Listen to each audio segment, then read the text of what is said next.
તમે ફ્રેન્ડ્સ ક્યારે વિચારી નહીં હોય કે બાજરીના લોટની અંદર દૂધ નાખી આટલી સરસ મજાની હેલ્ધી અને ટેસ્ટી રેસીપી બની શકે છે.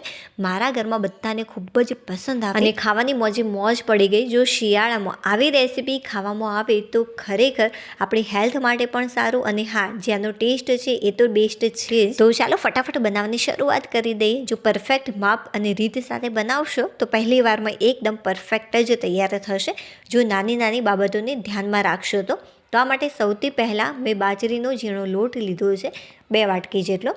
શરૂઆતમાં જે ગેસની ફ્લેમ છે તમારે ફાસ્ટ રાખવાની અને ફાસ્ટ ફ્લેમ ઉપર 1 મિનિટ માટે આને સારી રીતે મિક્સ કરતા રહેવાનું. 1 મિનિટ જેટલો ટાઈમ થઈ જાય ત્યારબાદ જે ગેસની ફ્લેમ છે તમારે મીડિયમ કરી દેવાની અને મીડિયમ ફ્લેમ ઉપર આને ફરીથી 1 મિનિટ માટે શેકી લેવાનો અને લાસ્ટમાં તમારે આને અડધી મિનિટ માટે શેકવાનો. તો 2.5 મિનિટ માટે સરસ મજાનો જે આ લોટ છે એને મેં શેકી લીધો છે. ક્યારે ગેસની ફ્લેમ તમારે ફાસ્ટ કરવાની, ક્યારે સ્લો કરવાની, જો બધી જ ટિપ્સ સાથે બનાવશો તો પહેલી વારમાં એકદમ પરફેક્ટ જ તૈયાર થશે. તો લોટ સરસ મજાનો શેકાઈ ગયો છે. જે ગેસ છે મેં બંધ કરી દીધો છે અને બંધ ગેસ કર્યા પછી પણ તમારે 15 સેકન્ડ માટે આને શેકવાનું, કેમ કે જે કઢાઈ છે એ હજુ ગરમ છે અને ગરમ કઢાઈની અંદર જો લોટ આ રીતે પડ્યો રહેશે તો જે લોટ છે એનો કલર વધારે પડતો ડાર્ક થઈ જશે અને જેનો ટેસ્ટ છે એ પણ સારો નહીં આવે, કડવાશ પડતો આવશે. એટલા માટે તમારે આને બહુ જ ઓવર શેકવાની જરૂરિયાત નથી. થોડીક સુગંધ આવવા લાગે અને હલકો બ્રાઉન થાય એકદમ સામાન્ય, તરત જ તમારે ગેસની જે ફ્લેમ છે બંધ કરી દેવાની.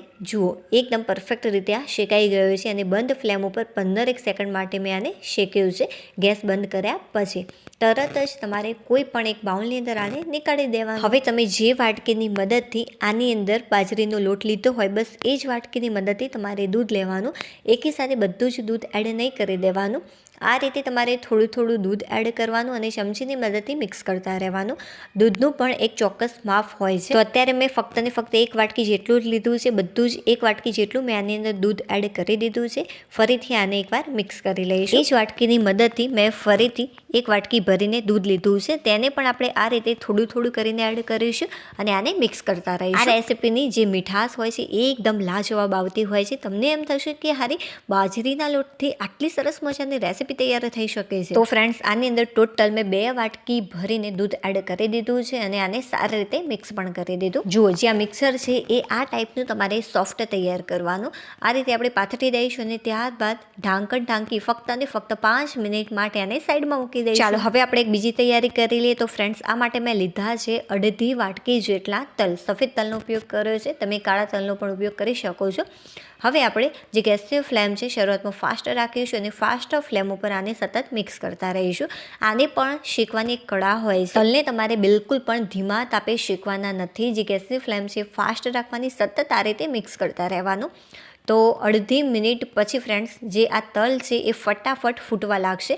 જો કઢાઈની જે સાઇઝ છે જાડાઈ વધારે હશે તો જે તલ છે એ ફટાફટ નહીં ફૂટે. એને ફૂટવા માટે થોડોક ટાઈમ લાગી જશે, 1 મિનિટ કરતાં પણ વધારે. 1.5 મિનિટ અથવા તો 1 મિનિટ પછી તમારે છોડીને જોવાનું આ રીતે કે જુઓ જે તલ છે ફૂટે છે કે નહીં. આ રીતે ફૂટવા લાગે ત્યારે ઉપરથી થોડુંક ઢાંકણ બંધ કરી દેવાનું અને એકદમ હળવેથી તમારે આને મિક્સ કરતા રહેવાનું. આમ કરવાથી જે તલ છે ફટાફટ ફૂટી જશે અને બહાર પણ નહીં આવે.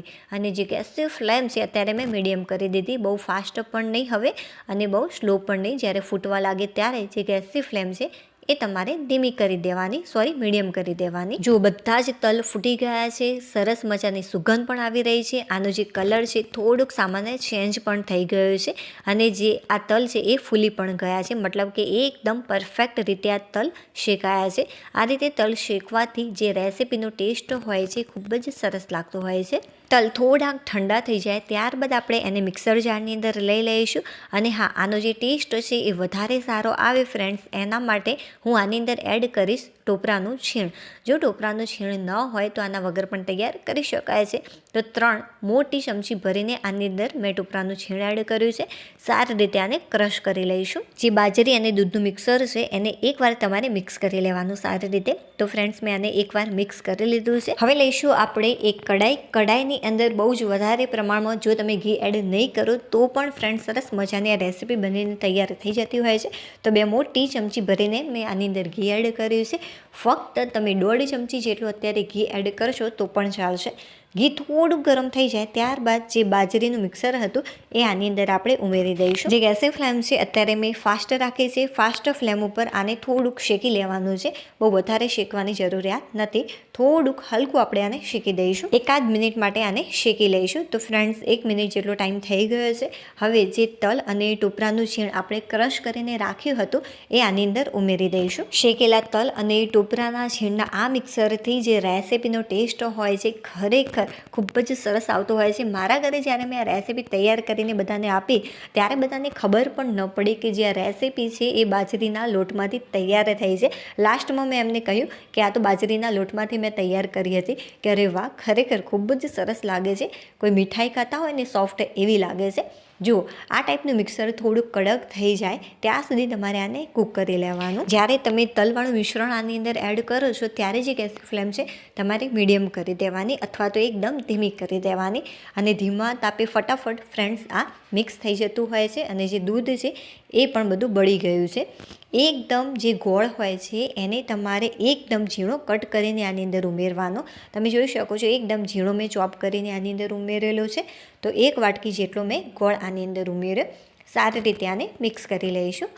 આ રીતે તમારે થોડુંક પ્રેસ કરીને આને મિક્સ કરવાનું કે જેથી જે ગોળ છે ઝડપથી ઓગળી જાય. અત્યારે ફ્રેન્ડ્સ જે ગેસની ફ્લેમ છે મેં મીડિયમ રાખી હતી. હવે આપણે જે ગેસની ફ્લેમ છે ફાસ્ટ કરી દઈશું અને ફાસ્ટ ફ્લેમ ઉપર સતત આને મિક્સ કરી લઈશું. જ્યારે પણ તમે ગોળ એડ કરશો ત્યારે જ્યાં મિક્સર છે એ સરસ મજાનું એકદમ સોફ્ટ તૈયાર થઈ જતું હોય છે. આની અંદર તમે ગોળની જગ્યાએ ખાંડનો પણ ઉપયોગ કરી શકો છો, બટ ગોળ હેલ્થ માટે વધારે સારો ગણાય છે એટલા માટે મેં આની અંદર ગોળનો ઉપયોગ કર્યો છે. મને ઘી થોડુંક વધારે પસંદ છે એટલા માટે હું લાસ્ટમાં આની ઉપર થોડુંક ઘી એડ કરીશ. જો તમને ઘી વધારે પસંદ ન હોય તો ઓછા ઘીની અંદર પણ તૈયાર કરી શકાય છે. હવે ઘી જો તમે એડ નહીં કરો તો પણ ચાલશે. જે મિક્સર છે કડાઈ છોડવા લાગ્યું છે બટ હજુ આ સોફ્ટ છે. થોડુંક કડક થાય ત્યાં સુધી તમારે આને મિક્સ કરતા રહેવાનું. બહુ વધારે પડતું કડક કરવાની જરૂરિયાત નથી. અને હા ફ્રેન્ડ્સ, મેં આની અંદર ગોળનું પ્રમાણ થોડુંક ઓછું રાખ્યું છે. જો તમે ગળ્યું વધારે પસંદ કરતા હોય તો આની અંદર પાવ વાટકી જેટલો ગોળ ફરીથી એડ કરી શકો છો ઝીણું ચોપ કરીને. આ રીતે કડાઈ છોડવા લાગી ગોળ બધું જ ઓગળી જાય ત્યારબાદ તમારે આનો ટેસ્ટ કરી લેવાનો. જો તમને એવું લાગે કે ગોળનું પ્રમાણ ઓછું છે તો તમે પાવ વાટકી જેટલો ઝીણો કટ કરીને ગોળ આની અંદર ઉમેરી શકો. આની અંદર મેં ફરીથી 1 નાની ચમચી જેટલું ઘી એડ કર્યું છે કેમ કે મને ઘી વધારે પસંદ છે એટલા માટે. જો તમે ઘી એડ નહીં કરો તો પણ ચાલશે. જે મિક્સર છે સરસ મજાનું ઘટ થઈ ગયું છે. આનાથી વધારે ઘટ કરવાની જરૂરિયાત નથી. જે મીઠાઈ છે એ હું સુપર સોફ્ટ બનાવી રહી છું એટલા માટે મેં આને આટલું જ ઘટ કર્યું છે. જો તમારે જે મીઠાઈ છે થોડી કડક ખાવી હોય તો તમે હજુ વધારે આને કૂક કરી શકો છો. ચાલો હવે ગેસ બંધ કરી દઈશું. ત્યારબાદ ફ્રેન્ડ્સ મેં એક બટર પેપરને ઘી અથવા તો તેલથી તમે ગ્રીસ કરી શકો છો. અત્યારે મેં તેલથી આને ગ્રીસ કરી લીધું છે. હવે આપણે જે મિશ્રણ તૈયાર કર્યું છે આની અંદર ઉમેરી દઈશું. સૌથી પહેલાં તો આપણે બધી જ જગ્યાએ એક સરખી રીતે આને પાથરી દઈશું. ત્યારબાદ ચમચીની મદદથી આ રીતે વિડીયોની અંદર હું તમને બતાવી રહી છું તે રીતે તમારે આને સેટ કરી લેવાનું. જો સરસ મજાની આના ઉપર શાઇન આવી ગઈ છે. હવે આપણે આ રેસીપીને થોડી વાર માટે ફ્રીઝમાં મૂકી દઈશું. તો ફ્રીઝમાં મેં આને મૂકી દીધી હતી અડધો કલાક માટે. સરસ મજાની ઠંડી થઈ ગઈ છે. હવે આપણે જે બટર પેપર છે એને નીકાળી દઈશું અને ત્યારબાદ કોઈ પણ એક પ્લેટ ઉપર આ રીતે નીકાળી લેવાનું. હવે ઉપરથી આપણે ડેકોરેશન માટે થોડાક તલ એડ કરીશું. હવે ચપ્પાની મદદથી આને કટ કરી લેવાની. વાવ ફ્રેન્ડ્સ, કેટલી સરસ મજાની એકદમ સુપર સોફ્ટ બની છે. કટ કરી રહી છું ત્યારે તમને આઈડિયા આવી રહ્યો હશે કે કેટલી સોફ્ટ બની છે. ચાલો સૂર્યપ્રકાશમાં હું તમને આનું ઓરિજિનલ રિઝલ્ટ બતાવું કે જે આ રેસીપી છે કેવી બની છે. વાવ બની છે ને, ખૂબ જ ટેસ્ટી દેખાવમાં. ચાલો આને હું કટ કરીને અને ત્યારબાદ ટેસ્ટ કરીને બતાવું કે અને સાચી માહિતી આપું કે જે આ રેસીપી છે એ મને કેવી લાગી. વાવ, એકદમ સુપર સોફ્ટ. મોઢામાં મૂકતા જ પાણી થઈ જાય તેટલી સરસ મજાની સોફ્ટ છે. જુઓ, હું તમને થોડું પ્રેસ કરીને બતાવું. બની છે ને એકદમ સોફ્ટ ચોકલેટ જેવી દેખાવમાં. વાવ ફ્રેન્ડ્સ, મેં એનો ટેસ્ટ કર્યો, ખૂબ જ લાજવાબ લાગી રહી છે. ચાલો હવે આપણે ફરીથી મળીશું એક નવી ટેસ્ટી અને હેલ્ધી રેસીપી સાથે. ત્યાં સુધી બાય.